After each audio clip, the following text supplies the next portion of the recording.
You're watching the game with the PVL All-Filipino Conference eliminations wrapping up. It's time to take a look at the frontrunners for the individual awards.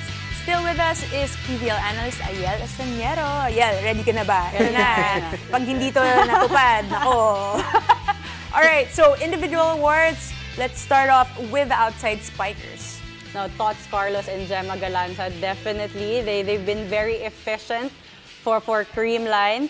And that's only possible because of the playmaking of Gia de Guzman. She has been excellent in terms of who to set and when to set. She just knows the timing very well. She's able to put her attackers in a position wherein they're very comfortable to attack. But for Tots Carlos, she has been very smart in terms of attacking. She knows what attacking style to use in a certain situation. She's been very convincing in her approach, and at the last minute, we just drop the ball, top spin. She has a lot of styles she can use. But on the side of Gemma Galanza just basic power and wits in volleyball as well. It's so hard to read her because she adjusts last minute on air. And it's the risk action for me. Yung bilis ng risk action siya, harap siya sa cross court, papalo siya down the line.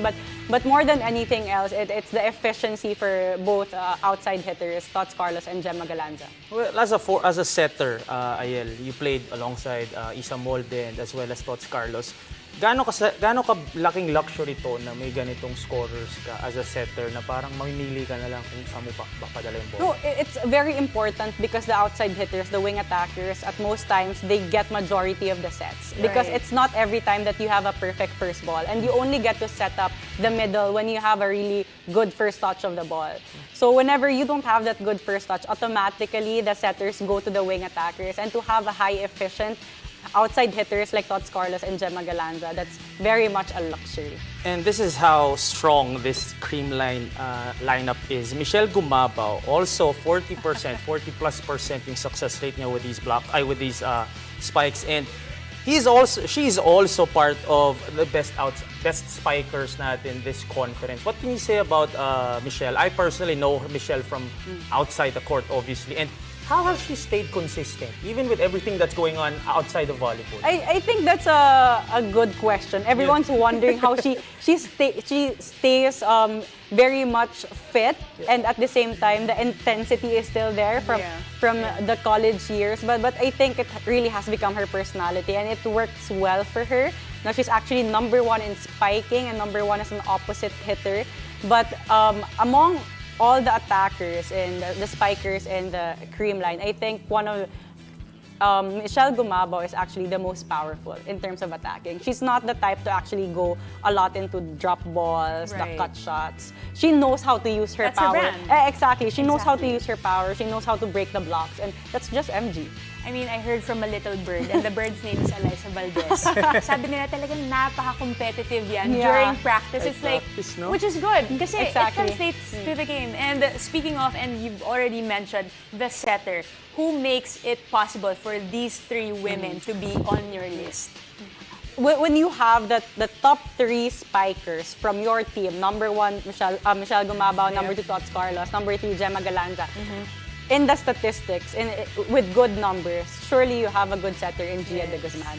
We talked about this in the previous interviews. Gia de Guzman does not only allow her spikers to score, she allows them to shine because, again, she puts them in a comfortable position, always just one blocker in front of them. And imagine how much area and space they can choose, the angles they can go to. Now let's talk about someone na hindi muna Creamline. Let's punta natin sa kalaban nila. Best middle blocker from F2.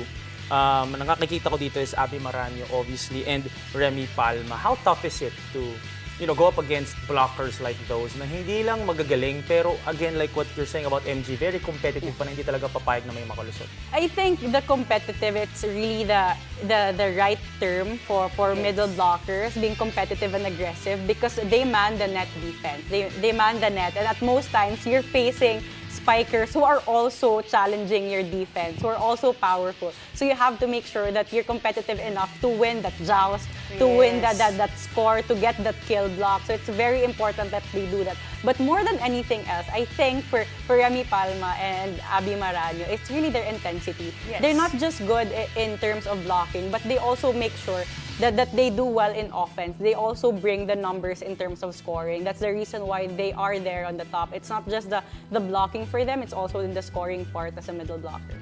I mean, I can only agree because when I look at these faces, these names, it's really their character that brings them more, into under the spotlight. Yeah. And, again, household names, Abby Maraño, Remy Exactly. Palma. If you hear those names, it's like all heart talaga. All hustle, all heart. 100% agree.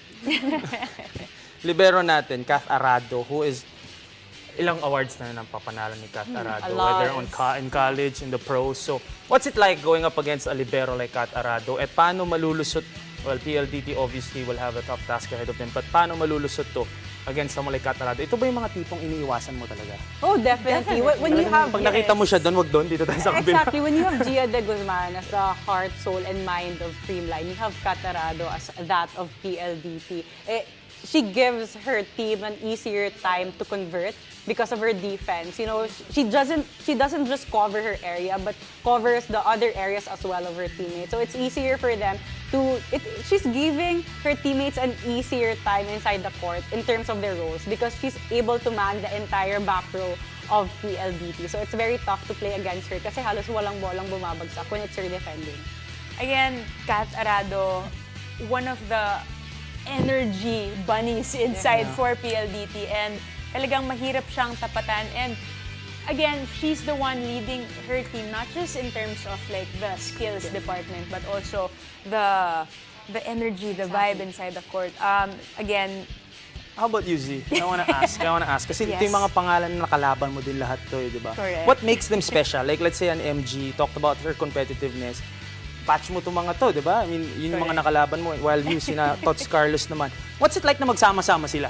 Honestly, yun yung different eras, the best in college, magsama-sama ngayon sa PVL. What's it like and what's the respect? But at the same time, dahil nire-respeto kita, I'm gonna be competitive against you, di ba? Exactly. What's it? I guess it all boils down to the team culture and how they respond to it. For example, Ayel already mentioned earlier, it's just fits. And you see these names, Alyssa Valdez and Michelle Gumabao, who were once face-to-face in different sides of the court and now sharing one side of the court. So talagang it's really surreal to see these names, these faces, teammates or now rivals. Kaya talagang very exciting ang magaganap ngayong linggo.